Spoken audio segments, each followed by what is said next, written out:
I gotta say, finding your old friends on these social media sites are pretty good. And I gotta say, someone did one heck of a job, even with a little robot. As I just finished watching Ron's Gone Wrong, which recently was in theaters a couple months back, and is now in physical media and now streaming on Disney Plus and HBO Max. But is this recent animated feature a fun-filled computerized experience for your family, or is it just a big glitched up disaster? Find out right now in this spoiler-free review. Big D's Entertainment Rankings and Reviews. So greetings, my fellow YouTubers, and welcome to Big D's Entertainment Rankings and Reviews. My name's Duel, better known to you as the Big D, and this time around I bring to you a review of the recent hit computer-animated sci-fi comedy flick Ron's Gone Wrong. Released by 20th Century Studios, directed by Sarah Smith and Jean-Philippe Vine in his feature directorial debut, co-directed by Octavio E. Rodriguez, written by Peter Bainham and Sarah Smith, and featuring Zach Galifianakis, Jack Dylan Grazer, Ed Helms, and a host of others lending their voices to this film. This is the first film to be done by a new studio called Locksmith Animation. Well, to be honest, Locksmith's not really new. It's been around for 7 years. But this is their first ever big film. Now, they've actually already got a deal to do some stuff with Warner Brothers and their Warner Animation Group subsidiary.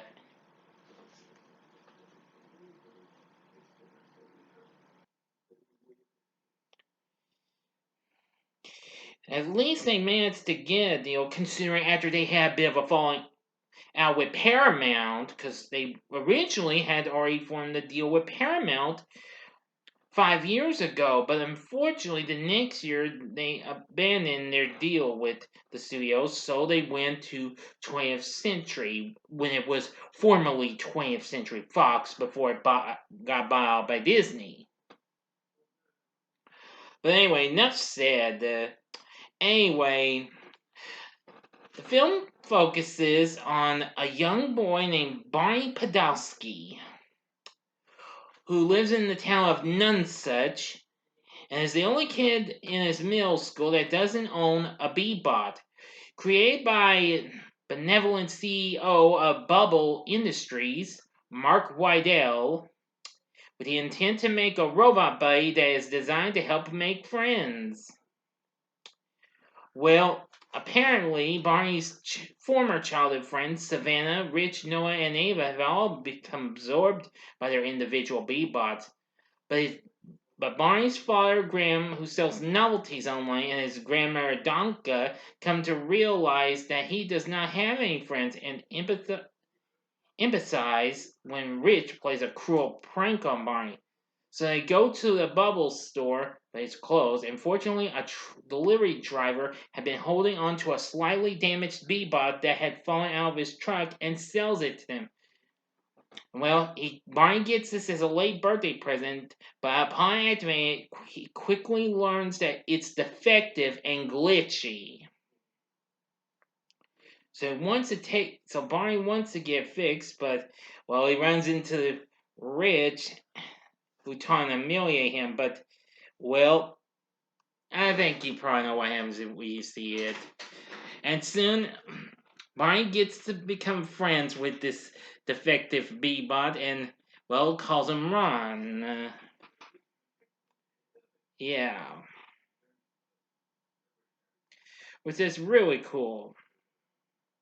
Which Ron is a shortened version of his model number.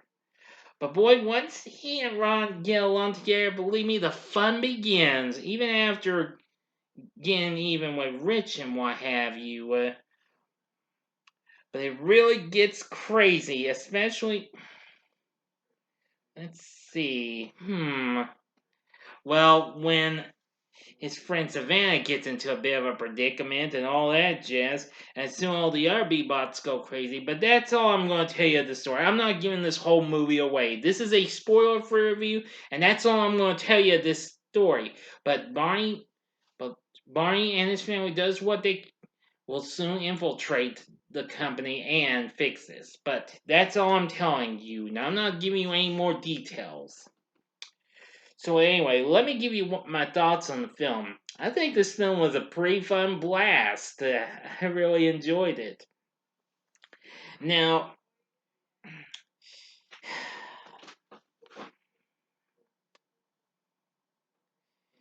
I will say that I do agree with some critics, most notably, well, the side of Rotten Tomatoes. Its critical consensus reads that it isn't the first animated film to confront technology creep, but in terms of striking an entertaining balance between humor and heart, Ron's Gone Wrong gets it right. Yes, I actually do agree with them.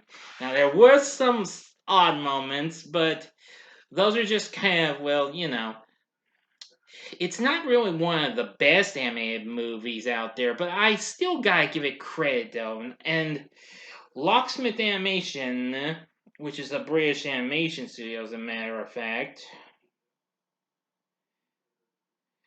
well, did one heck of a job. I do hope we look forward to hearing more from them, as I've already read they've already got some films lined up to be done with Warner Brothers next. So we'll hope for the best. Now, another thing about it is the music's not too bad, and I do think the score from Henry Jackman was really good. Anyway, even so, with Locksmith Animation it took over, considering after the 20th Century Studios' former animated partner, Blue Sky Studios, shut down earlier this year. They still managed to do a pretty reasonable job. But I do like some of the voice acting cast. Jack Dylan Grazer, who I know him best from playing Freddie Freeman in Shazam, does the voice of Barney. He does a pretty good job. Voicing Ron is Zach Galifianakis, who I know him from many movies. Ed Helms does the voice of Barney's father, Graham, who I do know that is. I know both he and Galifianakis both worked on the Hangover trilogy. And of course, Helms also worked on, well, the first two films in the Night at the Museum franchise, and well, I'm trying to see. He also did Vacation, and so this isn't the first time he's worked on an animated feature. He's also done voice acting work in, well, some animated films such as DreamWorks' Monsters vs. Aliens and Captain Underpants, the first epic movie, which of course he voiced the title character. So that's pretty good too. See, Olivia Colman voices Donka, not too bad. We also have Rob Delaney, Justice Smith, Kylie Cantrell, who voices Savannah. Really good character. I liked her. Ricardo Hurtado as Rich. Colin McCarthy as Noah. And Ava Morse as, can you believe it, Ava. So anyway, the voice acting cast isn't too bad. So, with all that said, I really think Ron's Gone Wrong is pretty good. If you missed out on seeing in the theaters, like I said, no problem. It just now came to Disney Plus and to HBO Max after they had, yes, after Disney reached a deal with Warner Media for a majority of the upcoming films 20th Century Studios to be streamed collaboratively between them, along with HBO Max and Hulu, which of course also shows 20th Century Studios films, possibly mostly the ones that are non-PG and PG-13 rated, until until the deal with the studio signed before Disney's acquisition of the company in 2013 runs out at the end of next year. So anyway, and yes, if you don't have a streaming service, it'll come on HBO real soon. So anyway, with everything said, Ron's Gone Wrong is pretty good. I think it's more a good flick than what you can think. So with everything said, my score for this, I'm going to give Ron's Gone Wrong 4.5 stars. On a scale of 1 to 10, I'm going to give it a 9. Yeah, that would do it all right. So anyway, what are your thoughts on Ron's Gone Wrong? Please tell me in the comments section below. If you like this video, click the like button, subscribe to my channel, and be a part of the Big D Nation. Join me next time when I bring to you my ranking of all the Daniel Craig James Bond films.